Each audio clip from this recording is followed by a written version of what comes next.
안녕하십니까. 자, 속 시원히 풀리는 성경 두 번째 시작합니다. 지난 1편의 메시지 결론은 창조주가 인간을 창조하셨다는 것입니다. 그러면 창조주는 왜 무엇 때문에 인간을 창조하셨느냐 하는 것입니다. 설마 노예처럼 부려먹으라고 하셨을까요? 이미 인간 창조의 비밀이라는 메시지에서 말씀드렸습니다. 정답은 창조주가 외로우셔서 함께할 대상으로 인간을 창조했다는 것입니다. 이것이 창조의 시작이고 결론입니다. 너무 싱겁죠? 심심하셔서 인간을 창조하셨다니까요. 여기서 하나의 원리를 짚어가겠습니다. 창조주는 전능하십니다. 전능성은 우주나 만물을 무에서 이유로 창조하는 엄청난 능력이지요. 그러나 전능성이 할 수 없는 것이 있는데 그것은 창조주 자신의 고독입니다. 자신의 전능성으로도 해결할 수 없는 것이 바로 고독입니다. 마치 대통령의 능력은 있지만 자신은 고독하다는 것과도 같습니다. 이제 논리적으로 진행을 하겠습니다. 자, 물어봅니다. 전능하신 창조주가 외로우셔서 함께할 수 있는 존재로 인간을 창조한다면 노예처럼 만들어 자기 뜻대로 부려먹으면 좋을까요? 논리적으로는 안 되죠. 인간이 노예가 돼서 그저 예 싫어도 예 하고 설설 낀다면 그건 재미도 없고 또 함께하는 것도 아니기 때문입니다. 함께하려면 상대를 인격적으로 대우해 줘야 하고 또 자유를 보장해 줘야 합니다. 자기 의견도 말할 수 있고 때로는 삐치기도 하고 그래야 함께하는 재미가 있지 않겠습니까? 그래서 하나님은 인간을 창조할 때 창조주 자신의 형상과 모양으로 인간을 창조하셨습니다. 와우. 함께하려면 서로가 대등해야 하기 때문입니다. 그래서 인간은 하나님처럼 대등하고 완전한 자유를 가졌습니다. 하나님이 어디 있나? 나 하나님 안 믿어 라고 소리쳐도 하나님은 어쩌지 못합니다. 이놈 어디 보자 하고 참으시는 것이 아니라 아예 할 수가 없어요. 그렇게 창조를 해 놓았다는 것입니다. 기막힌 일이지요. 자기가 만든 피조물이 자기에게 대들어도 어쩔 수 없다는 것입니다. 이제 아시겠지요? 인간이 하나님을 반대하고 욕을 해도 하늘에서 벼락이 떨어지지 않습니다. 참으로 인간은 위대한 하나님의 작품입니다. 자, 위대한 창조물 인간, 어떻게 창조주가 인간과 함께 하라는 계획은 무엇일까요? 논리의 6화 원칙을 적용해 봅니다. 누가, 왜, 무엇은 해결되었고 언제, 어떻게, 어디서를 개봐야지요. 자, 어떻게는 잠시 미루고 우선 언제와 어디는 같이 연결되지요. 때와 장소니까 하늘아 받아 좋습니다. 자, 창조주 하나님은 어디에서, 왜요? 인간과 함께 하려는 걸까요? 물론 당연히 인간이 태어나고 자라고 현재 살고 있는 이 땅에서 시작하시겠죠. 그러면 논리적 모순이 발생합니다. 인간은 이 땅에서 오래 살아야 겨우 100년입니다. 그리고 인간은 죽습니다. 이제 육하 원칙에서 어떻게 how가 등장합니다. 인간은 죽어 없어지는데 어떻게 함께 하겠냐는 것입니다. 설마 이 땅에서 고작 100년 동안 인간과 함께 하시기 위해 인간을 창조하셨다는 겁니까? 죽으면 끝나는데 말이 안 되지요. 논리의 모순이지요. 그러므로 자연스러운 논리의 방향인 외어는 이 땅이 아닌 다른 장소라는 것입니다. 그리고 논리적으로 거기에서는 100년이 아니라 죽지도 않아야 하고 없어지지도 않아야 한다는 것입니다. 과연 왜요? 그런 장소가 있을까요? 자, 인간은 이 땅에서 반드시 죽습니다. 그런데 인간이 죽어도 죽지 않는 이 모순적인 언어 그대로 죽지만 다시 살아있는 그런 곳이 있을까요? 성경은 말합니다. 바로 그곳이 하나님이 계시는 하나님의 나라 천국이라고 말합니다. 와우. 이럴 때 박수가 나와야죠. 어떤 사람들은 천당이라고 하지만 성경 용어는 천국입니다. 제가 장소라고 말했지만 사실은 천국은 하늘나라이며 문자 그대로 나라 개념이고 하나님이 통치하는 전 영역을 말합니다.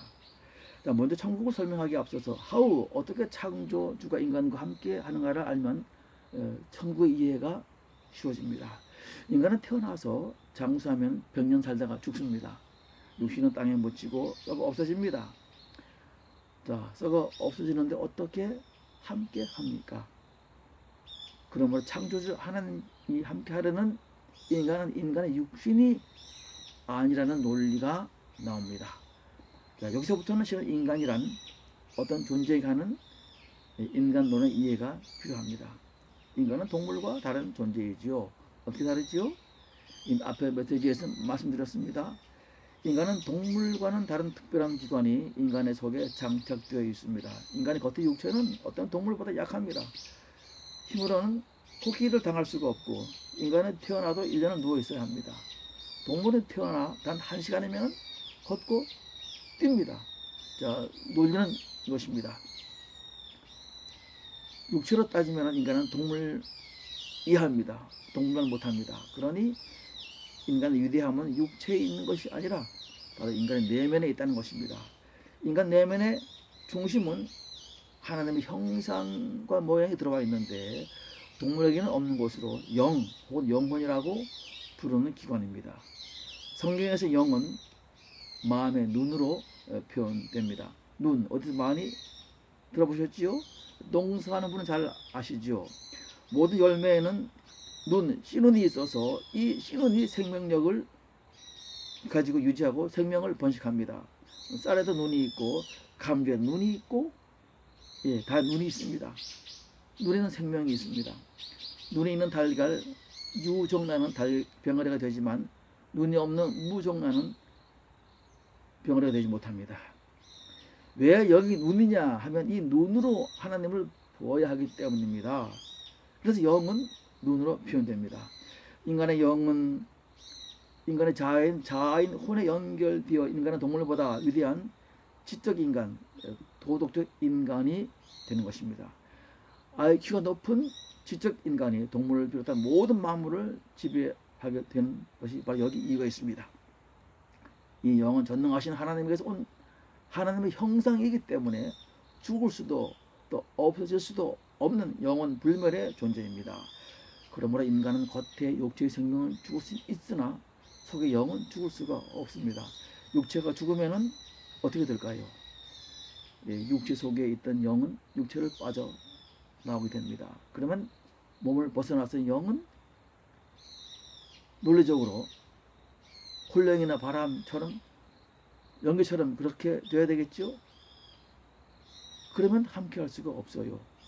몸이 있어야 합니다. 그래서 성경에는 육체를 벗어난 영은 새로운 신령한 몸을 입는다 라고 말합니다. 이 신령한 몸을 입고 인간은 천국에서 영원히 하나님과 함께 하는 것입니다. 성경은 이 사실을 부활이라고 합니다. 죽었다가 다시 산다는 의미입니다. 하나님이 이 땅의 자연 속에서도 부활의 증거를 보여주십니다. 땅에 기는 애벌레는 세상에서 가장 시시하고 한심한 존재들이죠. 그러나 땅에 기어서 살다가 때가 되면 죽어서 다시 새롭게 변화되어 날개를 달고 하늘로 날아오르는 곤충이 됩니다. 잠자리도 그렇고 나비도 그렇고 이 곤충들은 다 그렇게 신비한 삶을 삽니다. 자, 군뱅이 예를 들지요. 군뱅이는 오랫동안 땅속에서 살아갑니다. 군뱅이 왕국에서 왕이 되는 길은 단 하나. 얼마나 군뱅이가 잘 구르느냐에 달려 있습니다. 그래서 군뱅이는 또 구르는 재주가 있다 하지 않습니까? 이 말은 물론 군뱅이를 위하여 지은 말이 아닙니다. 인간을 위한 말이지요. 무익한 인간도 쓸모가 있다는 것이겠죠. 자, 어떠한 인간도 한 가지 재주는 가지고 있다는 말입니다. 자, 그래서 어쩌면 우리 인간이 사는 이 땅의 세상은 군뱅이 왕국과 같습니다. 많이 구르는 군뱅이가 왕이 되는 것처럼 자신이 가진 능력을 가지고 의수되지요. 아무것도 아닌 것을 가지고요. 그렇게 천년만년 살 것 같던 군뱅이 왕국도 때가 되면 군뱅이들은 땅에서 올라와서 땅 속에서 올라와서 나뭇가지에 매달려 죽습니다. 군뱅이 일생을 마칩니다. 죽는 거죠. 그리고 그 죽음 보면서 날개가 나오고 새 몸을 입고 매미가 되어 하늘로 날아오릅니다. 군뱅이의 죽은 시체는 그대로 남습니다. 산에 가면은 우리 집 뒷산에도 많이 있습니다. 군뱅이들의 몸에서 날개가 나오고 새로운 몸으로 변하는 탈바꿈 그 변태의 장면을 보면서 야 참으로 자연의 신비구나 신기하구나 하고 놀라시겠습니까? 인간의 왕국을 떠올려야지요. 자신을 떠올려야지요. 그러면 인간이라고 안 될까요? 설마 인간이 군뱅이만도 못하겠습니까? 논리적 논증으로 군뱅이가 되면 인간도 되는 것입니다. 땅속에서 기어만 다니던 군뱅이에 비하면 매미는 시공을 초월한 아주 절대적인 존재입니다. 군뱅이에 비하면 신적인 존재입니다. 군뱅이가 하늘을 날아다니니까요. 군뱅이가 꿈도 꿀 수 없는 엄청나고 새로운 신비한 세계가 열리는 것입니다. 무엇을 말하라는 것입니까? 이 땅에 사는 우리의 몸인 육체는 시간과 공간의 제한을 받습니다. 이 지구라는 땅에 매여서 삽니다. 태어나서 시간과 함께 자라고 늙어가야 합니다. 운명입니다. 시간을 거슬려 과거로 갈 수도 없지만 또 미래의 시간으로 갈 수도 없습니다. 얼마나 불편합니까? 또 어디를 가려면 걸어가야 되고 미국으로 가려면 몇 시간을 비행기를 타고 앉아가야 합니다. 영락없는 군뱅이입니다. 그러나 영은 시간과 공간을 초월한 존재입니다. 동화나 SF 영화로 상상을 할 수 있죠. 맘만 먹으면 1초가 안 돼요. 미국으로 순간 이동이 되고 과거나 미래의 시간으로도 갈 수가 있습니다. 동해번쩍 서해번쩍 그리고 타임머신을 타고 과거로 미래로 여행하는 그런 동화 같은 나라가 내게 열린다는 것입니다. 4차원의 세계, 시간과 공간을 초월한 새로운 세계가 시작되는 것입니다. 천국은 바로 이런 곳입니다. 상상만 해도 너무나 신나고 설렙니다. 다시 논리적으로 말씀드립니다. 인간은 군뱅이보다 몇 천만 배나 월등한 존재입니다. 설마 인간이 군뱅이만도 못하겠습니까? 성경의 목적지는 천국입니다. 그래서 하나님을 믿는 사람은 죽음을 두려워하지 않고 오히려 죽음을 기다리는 것입니다. 죽음은 끝이 아니라 새로운 시작이기 때문입니다. 이 원리를 성경은 구원을 받는다 라고 말합니다. 대단하지요? 구원, 부활한다, 거듭난다고도 합니다. 하나님을 아버지로 다시 태어난다는 의미입니다. 말로만 듣던 구원, 결코 시시한 말이 아닙니다. 공상과학 영화의 주인공이 된다는 말입니다. 이미 이 땅에서 창조주를 알고 믿음으로 구원받은 사람은 속에 영이 살았기 때문에 이 땅에서부터 천국을 미리 보고 기대하며 즐거움과 희망으로 살아갑니다. 이것이 하나님을 아버지로 믿는 그리스도인의 특별한 인생입니다. 이 특별한 인생을 살고 싶지 않으십니까? 자, 우리 앞에 군뱅이 나라가 있다 합시다. 열심히 구르는 재주를 부리며 다들 살아갑니다. 그런데 우리가 보기에 한심하지요.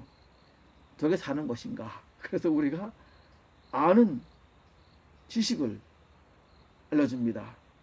너희들 조금만 참으라. 참으면 곧 매미가 되어 하늘을 날아오른다고. 너무나 멋지고 경이로운 아름답고 찬란한 세계가 열린다고. 그러니까 참고 기다리라고, 희망을 가지라고요. 그런데 군뱅이들은 알아듣지를 못해요. 너무 답답하지요? 이런, 누구 얘기입니까? 우리 인간들 얘기입니다. 천국이 있지만 그것을 깨닫지 못하고 이 땅만 보고 살아가는 우리 인간들 얘기입니다. 바로 당신 얘기가 아닐까요? 예, 다음 메시지를 준비하겠습니다. 감사합니다.